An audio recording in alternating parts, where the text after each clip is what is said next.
From Wall Street to Main Street to help small business owners have the same capital as corporate America and give them the same resources as a larger company. We cover business funding, business credit, scaling, business consulting, and much more.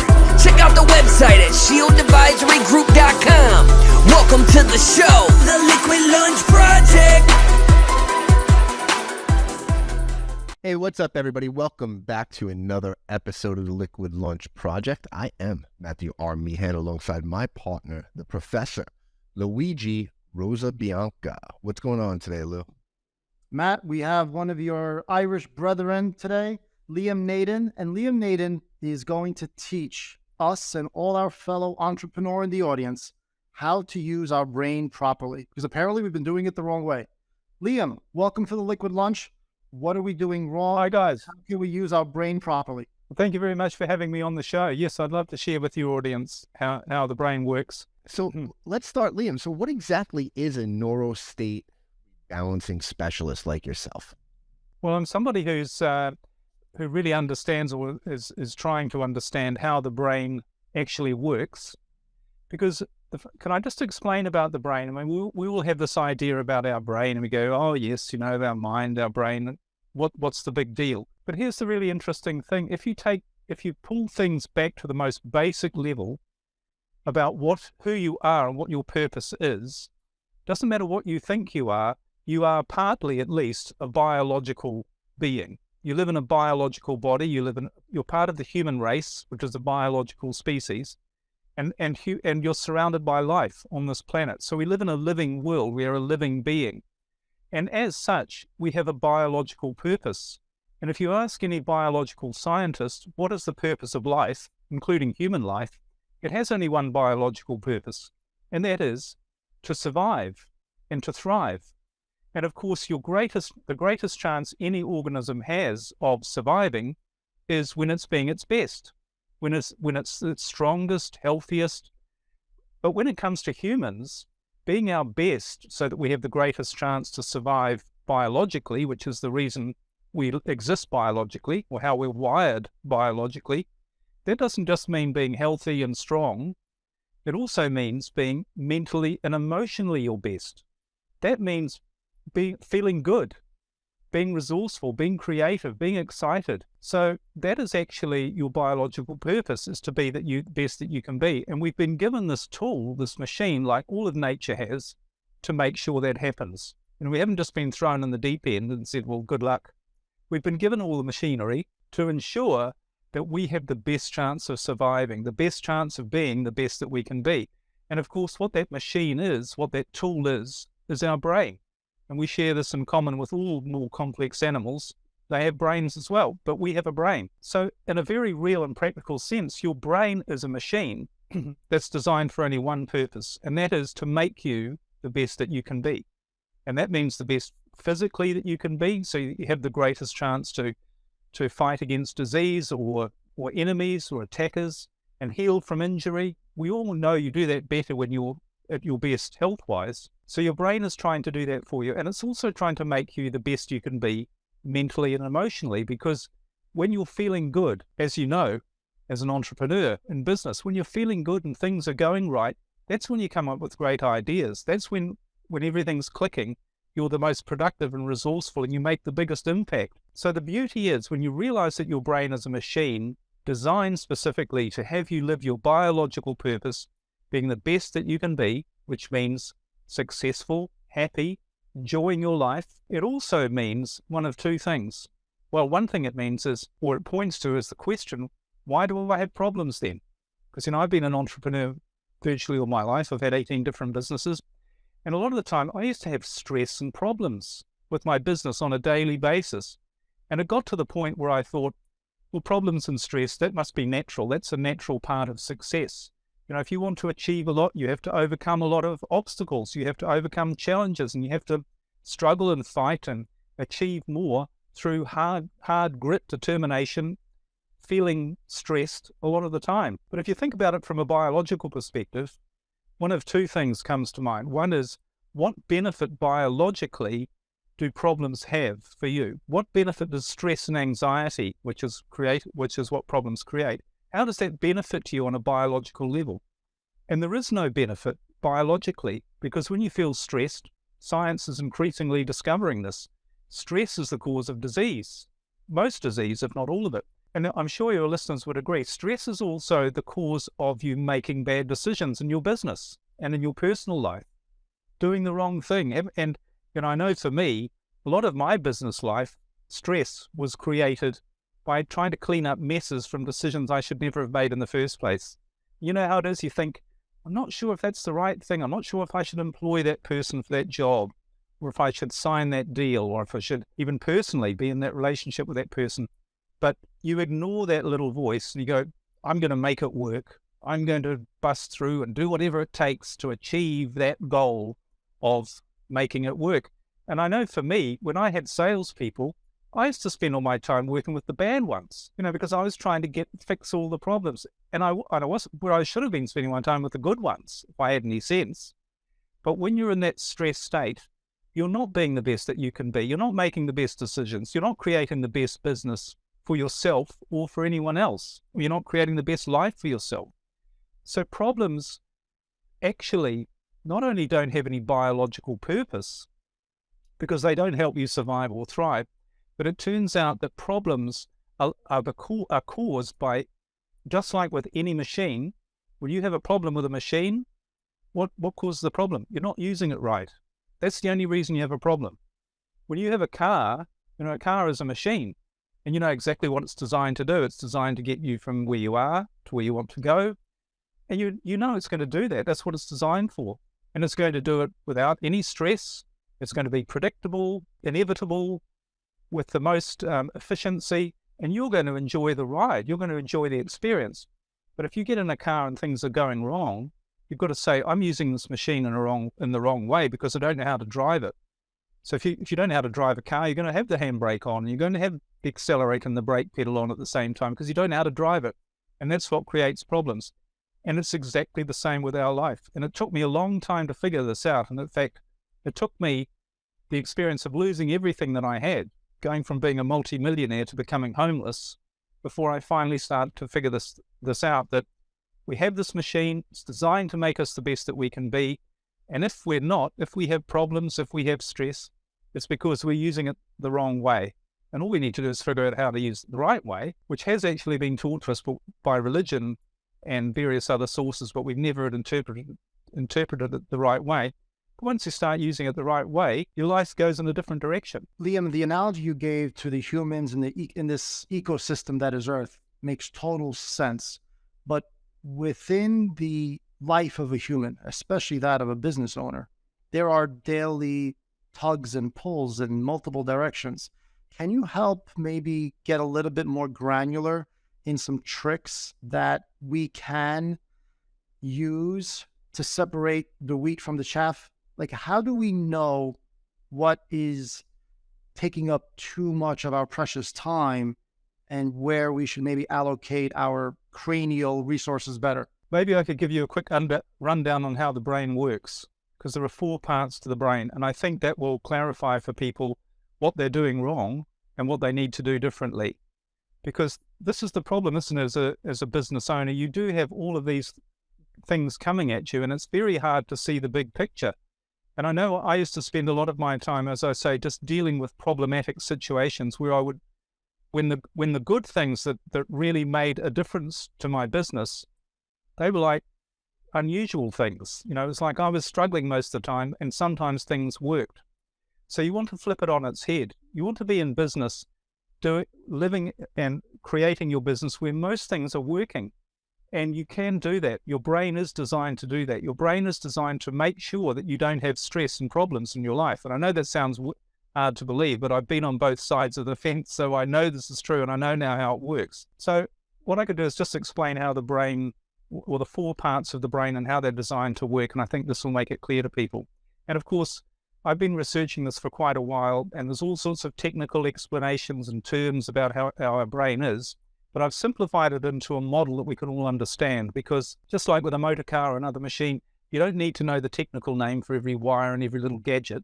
You just need to know how the main parts work and how to use it. And that's all it's designed for you to need to know. So anyway, the brain, there are 4 parts to our brain.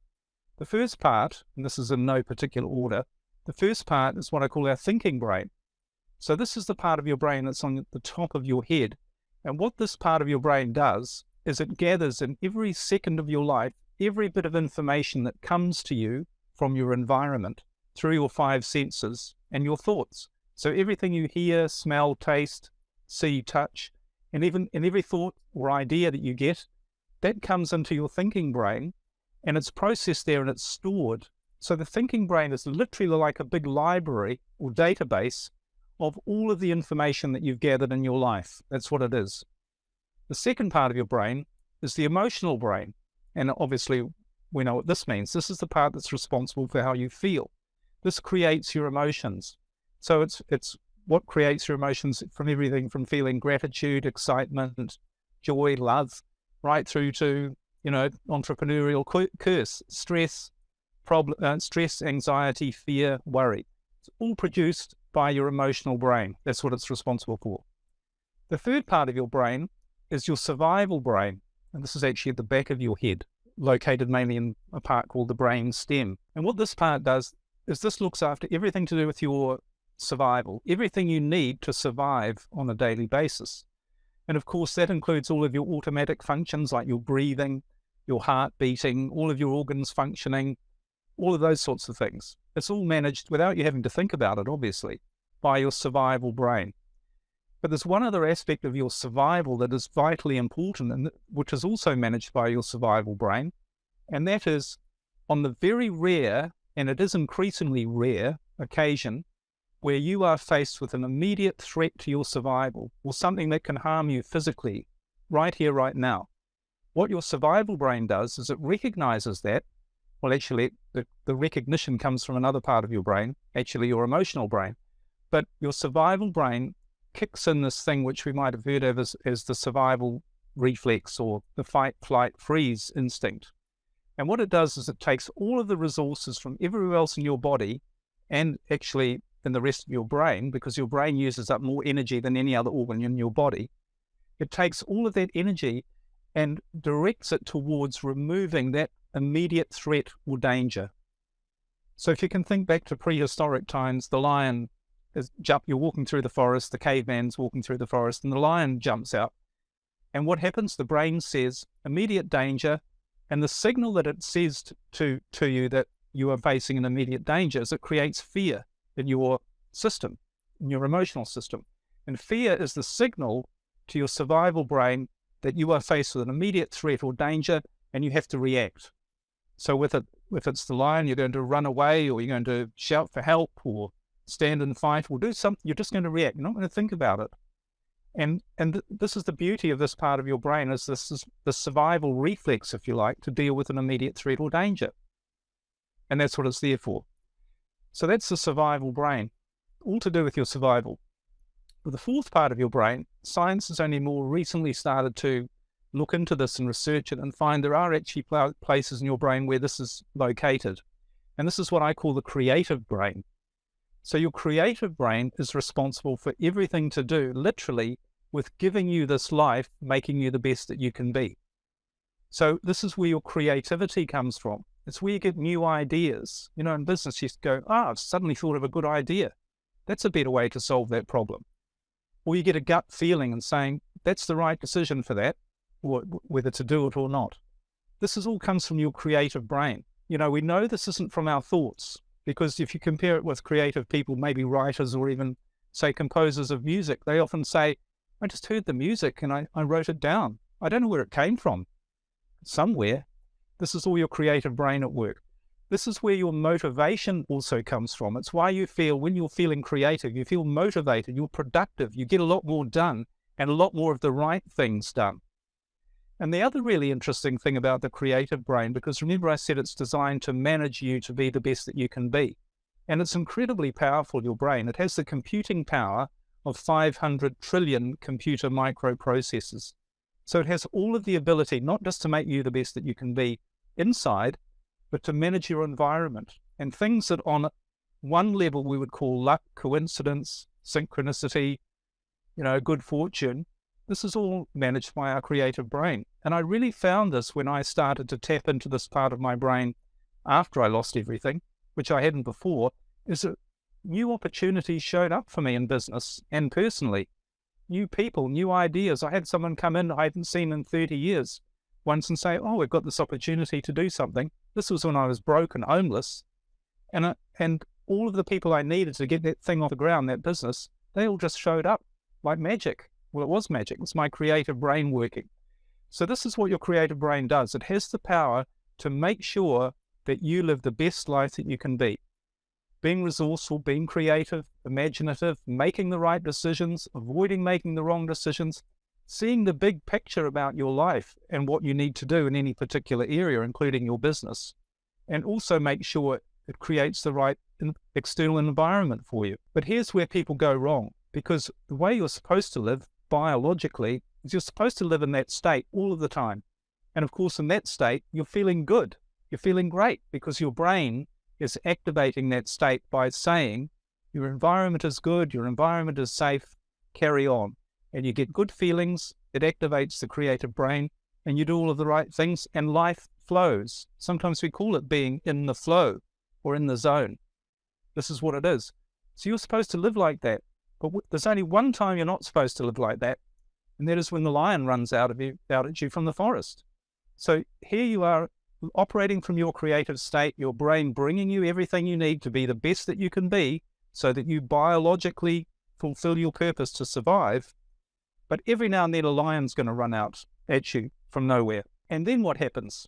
Your brain says danger, and it activates something called your sympathetic nervous system, which activates your fear, which shuts down all that part of your brain and puts you in react, fight, flight, freeze mode to get rid of that danger. And the purpose is it does everything it can. It'll fight, run away, shout, however it needs to react to get rid of that danger.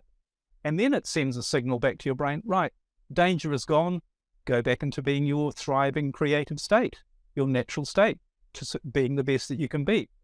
Science has a word for that too, called homeostasis, which is called the optimum function of the organism, where everything is operating at its best. But here's the problem. When you go into that fear state, so your brain says you're faced with an immediate danger, the lion's coming at you. What it actually does is it activates this survival brain, but it shuts down your creative brain, because the resources and the energy from that creative brain it needs to fight this danger and threat. And not only that, all of those things that are in your creative brain are of no use to fight off an immediate threat or danger. You don't need creativity, imagination, resourcefulness. You don't need to be walking and saying, well, maybe it's not so bad. I can see the beautiful flowers in the forest. Oh, my life is great. It's not so bad. It can't do that. It has to block that off, because it's not only not helpful, but it could be harmful. You could be dead. I don't know if you can see, I'm sure you can get an inkling of where I'm going with this. The problem is how most people are using the brain the wrong way is they're in a state of stress, fear, worry, anxiety about things. And what their brain is actually doing, it's interpreting their environment as being there's a threat or a danger to you right here, right now, something that could kill you, when there isn't, for a start. But secondly, it's blocking off all of those resources that you need to solve the problem that you're facing, to give you the right answers, to help you set the right goals. How many of us set the wrong goals? Because we're in a fear. You can never set the right goals when you're in a fear state, because that's not how your brain works. You can't see the right solutions. You can't find the right solutions to problems, and you can't make all the right decisions when you're in a stressed, fear-based state, because your brain doesn't have the ability to do that. The part that does all that is blocked off from you. So this is how people use their brain the wrong way. Now, Liam, you may have a person that has been living in this state for 15, 20 years. How do you rewire that? It was me. Well, welcome to the light side. How did you rewire yourself? Yes, well, I didn't realize it at the time what I was doing differently. And that's why I've spent the latter few years really figuring this out, because, as I say, when I came out of being homeless, my life was going in a much better direction, and I was attracting success rather than chasing it. So I wanted to figure out what I was doing differently, and I narrowed it down to I was using my brain differently. But the first thing to realize when you need to use your brain differently is your enemy is fear. Your enemy is anything that is going to make you feel bad. And you have to realize that is if you're taking in some information or some experience or an encounter with a person or people, and it makes you feel bad, your brain is switching you into the state and stopping you from being the best person that you can be, which is with all of the resources that it has. So when you realize that, you realize fear is the enemy. And the first thing you have to start doing is saying, what am I exposing myself to that's making me feel bad?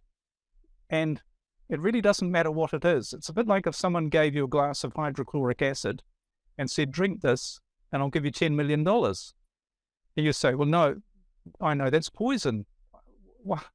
And you say, well, no, but if you believe that, and if you're really motivated and determined and tell yourself and change your thoughts and be positive that it won't hurt you, well, it won't hurt you. You would say, look, I'm sorry, it doesn't matter how much I pray, how positive I am, how much effort I put in, how much I struggle, how determined I am, it's going to damage me, it's going to kill me. It's because you understand what hydrochloric acid does to your body. So when you understand what fear, anything negative, does to your body and to your mind and to your life, you make it your mission to cut out and avoid anything that makes you feel bad. It literally is as simple as that, because it's putting you in a different brain state. It's putting you in an unresourceful state, one where you can never come up with the right answers and never create the right solution. That's the first thing. Liam, going along with your logic though, right, where the survival mode takes over the creative brain, wouldn't putting yourself or overcoming obstacles in your life help that? Because you would know it's not so bad? Well, that's part of it, isn't it? But there's a better way to do it. And that's why I've created a process called neuro state rebalancing. Because what you actually do when you overcome an obstacle, think about what happens there. You're showing your brain that something you were afraid of was nothing to be afraid of, because you overcame it. So it was the same for me for being homeless. I was always afraid all my life. I realized I had a fear of not having anything. And that's what drove me to always want more, always struggle to grow my businesses, make more money. And it created a lot of stress and pressure and made me make bad decisions, because I kept thinking, I need to grow this. I need to take that opportunity, because if I don't take that opportunity, another one won't come along.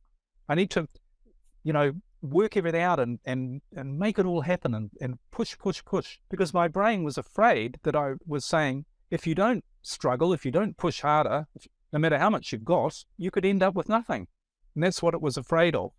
So the funny thing was, when I did end up with nothing, my brain, just like what you're saying, Matt, my brain said, well, hey, this is the thing you're always afraid of, and now you're experiencing it. It's nothing to be afraid of, is it? Because you're still here. It's not a threat to your survival. Because what your brain has been doing with a fear, if you have a fear, it is linking your survival to what's going on, to that belief. It's not just saying, well, this could be a little bit uncomfortable. It's saying this is a threat to your survival. That's why it's activating this fight, flight, freeze state.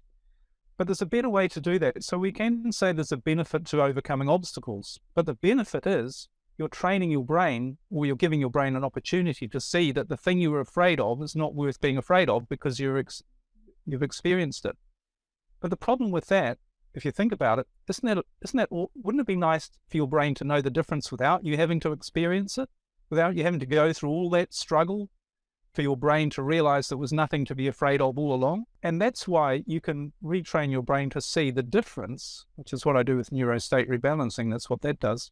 The difference between something really you should be afraid of, like the lion about to eat you, or the man about to hit you with a stick, and something you've got that's an imaginary thing, which is like the stock market goes down, which if you feel stressed about it, your brain is saying that's a threat to your survival. You could end up with nothing because your investment portfolio has gone down. Or if part of your business isn't doing well and you get stressed about it, it's almost like you need to see that part of your business going well to satisfy your feeling that you're going to be okay. Whereas it might be the wrong business even, let alone part of the business. So there's a benefit in an obstacle, but it's not in overcoming an obstacle, but the cost in terms of the stress and the weakening of you and knocking you off track, if you like. I don't know about you, I'd rather take it easier way, where I'd rather learn lessons a different way than having to experience the pain of them. And I'm sure everybody listening would. So can you share with us some strategies that business owners can use and we could use in our everyday lives in order to get over these fears and that we bring upon ourselves in business sometimes without actually having to go through the hardship, so to speak? Well, I think there's a couple of things to realize. And the first thing I'd say is we're all after quick fixes in life. And the reason we're after quick fixes are a function of our survival brain. Because our survival brain is going, what's the quickest, fastest way to get rid of this threat and danger and get me back to feeling good? So unfortunately, most people have become addicted to quick fixes, but quick fixes don't work. It's a little bit like if you come home one day and you see a crack on the wall of your house and you think, oh, I've got a crack on the wall. Well, I better figure out how to fix it. So you read up about it and you go and get the stuff from the hardware shop and you fix the crack and you go, great, solve the problem. But then you come home the next day and you've got 3 cracks on the wall. And pretty soon, and you fix those, and pretty soon every day you come home, there's more cracks on the wall, so you're busy fixing all of the cracks. But if you'd actually just stood back and thought about it and thought, what's causing these cracks? What's causing these problems? Rather than me just trying to fix the problem, maybe I need to fix the cause of the problem. And that's when you look under the house and realize the foundations are rotten. That's what you need to fix.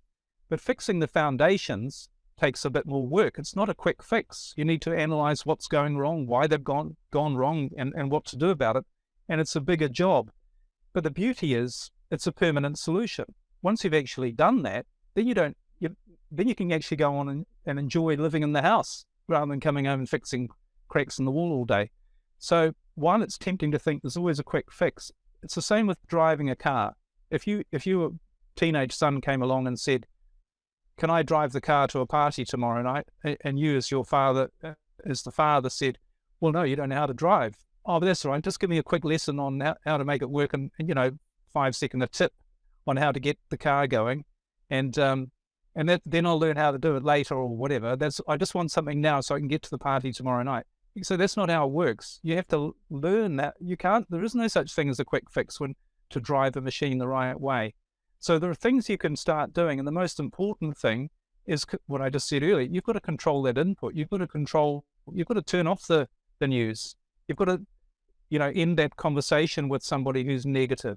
Anything that makes you feel bad puts you in a disempowering state. Your brain in a disempowering state. That's the most important thing.